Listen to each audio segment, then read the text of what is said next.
Hello, BookTube, and hello, AuthorTube, and hello to all of you who are joining me for NaNoWriMo 2023.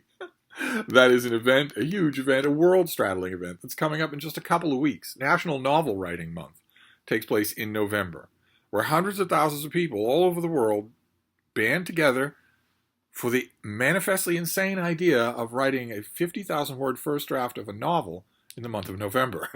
That is 1,667 words a day. It's a great deal of fun. I should point that out first and foremost.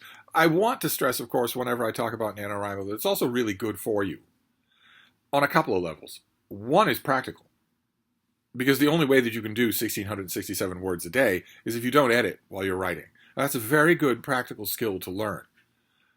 This will teach it to you. If you want to so-called win at NaNoWriMo, if you want to reach 50,000 words and type the end on your story, you have to stop editing yourself while you write. You have to stop being a crawl along the page, one paragraph a month perfectionist, or you won't get it done. That's a practical way in which it's good for you. But there's also a spiritual way in which it's good for you, which is that if you've never tried it before, crafting an entire world that you can then move into and move things around in is amazing. It is an amazing feeling. And the fans of NaNoWriMo typically use October as Preptober. They use October as the time when you can prepare what you're doing, outline it, profile your characters, think and rethink what the actual story is that you want to tell, what your actual plot is, not just your premise, but what is actually going to happen and what pace is it going to happen at. Because pace is crucial. You're going to be writing this every day. So evening out the pace so that you're not stuck, polishing the sidewalk for one whole day's writing session or 2 whole days writing session. Evening out the pace is very important for making sure that that doesn't happen. You can't write until the stroke of midnight on the 1st of November, but you can do anything else in Preptober. And I've been urging you all to do it because I want you all to do this. I want you all to write in November. Not only because it would do you good to learn that valuable skill of writing without editing. Editing is a separate process. It happens months later. But also because I want you to feel the thrill of creating your own world, of creating your own things. I confess that for most of my Preptober videos, I was not feeling that thrill. I was casting around for one thing or another to do. Is there a science fiction story I can tell? Is there a contemporary fiction story that I can tell? Maybe a traditional murder mystery, and try that again. Try getting better at the what happens next plot of a murder mystery. And I was doing what you're supposed to do when you're prepping for NaNoWriMo. I was thinking of the various elements involved and what they would require. If I'm going to do historical fiction, that will require some research. Do I have time for that? And what kind of research do I want to do? You don't want to do too much, but you want to have some research under your belt if you're going to do historical fiction. I was thinking all that, and I was thinking, well, yeah, okay. Then, yeah, I was moving blocks around in a set.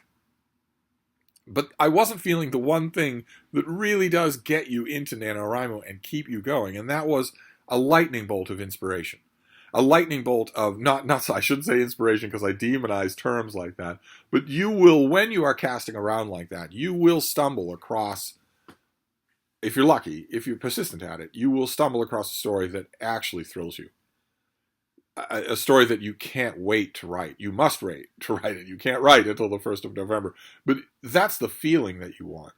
It's not so much, I could do something with this, but rather, oh my God, I can't stop thinking about this. I can't wait to start writing it.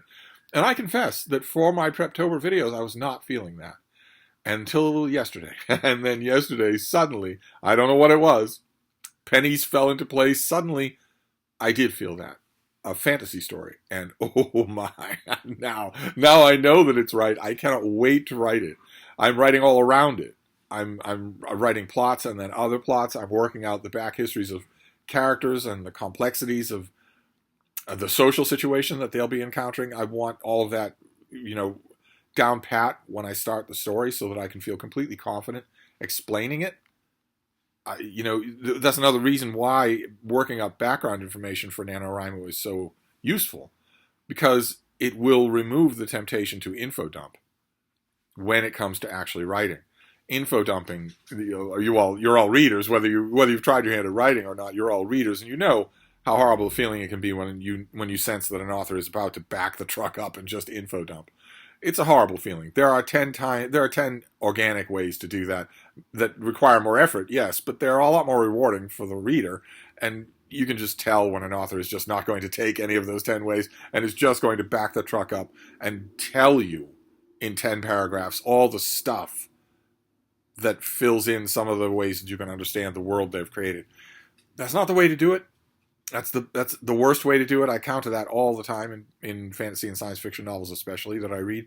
And one of the benefits of doing all sorts of advanced work is that you feel so confident with your exposition that you feel comfortable doling it out piecemeal from the right people, from the believable sources at believable times.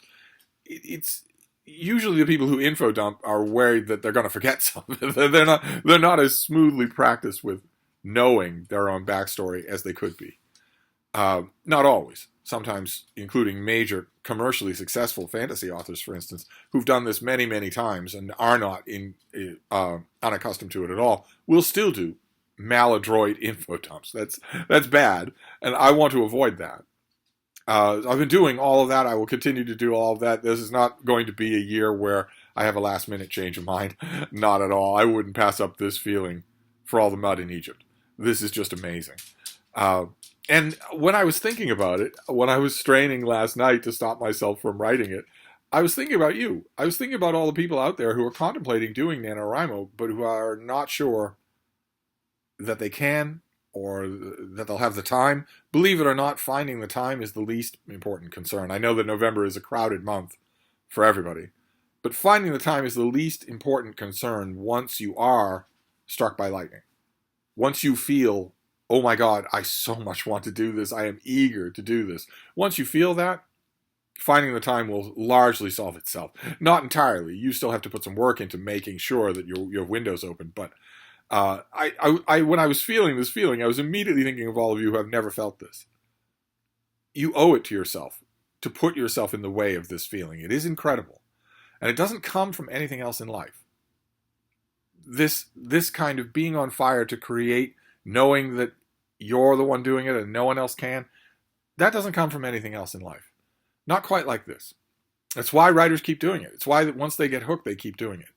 So now that I have been filled with lightning, I want to encourage you to keep going, to bear down. I haven't made a video in a while. I haven't nagged you in a while, so I'm worried that you've strayed into, Call of Duty or whatever. I want to draw you back. You should be planning your NaNoWriMo project. Now is the time to be doing that. So I wanted to report. I am being vague about the project, but I can't wait. Oh my God, I can't wait. I wanted to report on that I am not floundering around for a project anymore. I now have the most important feeling of all, just being filled to your fingertips with electricity. I want to report on that, and I also want to ask you how your own Preptober is going. I want you all to join me for NaNoWriMo. So how are things going? Do you have an idea, and does it fill you with lightning? Is there any chance, if it doesn't, that you might be willing to cast around until you find something that does, or tweak the idea that you have until it does? I want to hear all about that. So this is a Preptober video. I will do a lot more now that I've got a reason to, and that I'm not hanging my head in shame. I'll do more videos on Preptober as we get closer and closer to the big day, to November 1st. How are you situated? Are you ready? Are you joining me? Or are you still floundering? And if you're floundering, is there any way that I can help? Anyway, that's your Preptober video for today. I'll wrap this up for now, but I'll be back. Thank you.